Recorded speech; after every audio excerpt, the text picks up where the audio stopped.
Saturdays are often very slow news days, so sometimes I have to go rooting around on the internet to find content. Occasionally I'll find myself at foxnews.com. Not so much for information's sake, but for comedic relief. Now, I can only read the headlines. I'm afraid if I read the body of the story, I might lose brain cells. And I'll be honest, the 1970s were a motherfucker on this old man's gray matter, and I'm not willing to risk it. I came across a headline. Now, I'm going to have to paraphrase it because I don't have it here in front of me. But the headline basically says, Kamala Harris is going to do an interview on a raunchy relationship podcast and still avoiding legitimate interviewers.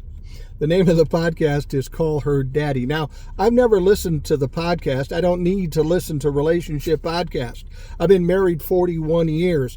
The only relationship issue I have right now is eating fucking spicy food, so there's really not much for me there. But I find it ironic that they are upset and appalled that she's going to be on this podcast. I mean, their Lord and Savior is the one that confessed to grabbing women by the genitals. Their Lord and Savior is the one that's been found liable of sexually assaulting a woman. Their Lord and Savior is the one that's been accused by 26 women of sexual assault. Their Lord and Savior was part of or co-defendant in a lawsuit with Jeffrey Epstein on the assault of a 13-year-old girl. But Harris going on this podcast, well, that's a bridge too far.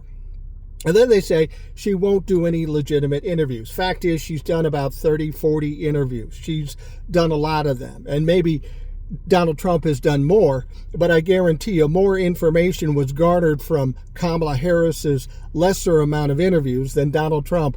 I challenge anybody to come up with any cogent points that came from any interview that fucking Donald Trump did. And let's be honest, if we want to talk about people afraid of doing an interview, what about this 60 Minutes thing? Remember? Kamala and Donald were going to be there, but that pussy-ass bitch Donald backed out. Kamala didn't back out. Donald backed out. See what I mean? You read these things and there's so much bullshit and they're almost funny if they didn't intend it to be serious. I don't know how people listen or read Fox News. It's all bullshit. It's all propaganda. And it's all negative for this country. Don't listen to the bullshit. Take a look at the facts. Come November, Donald Trump is going down very hard, and it's going to be interesting to see what Fox News and the other media like them end up doing.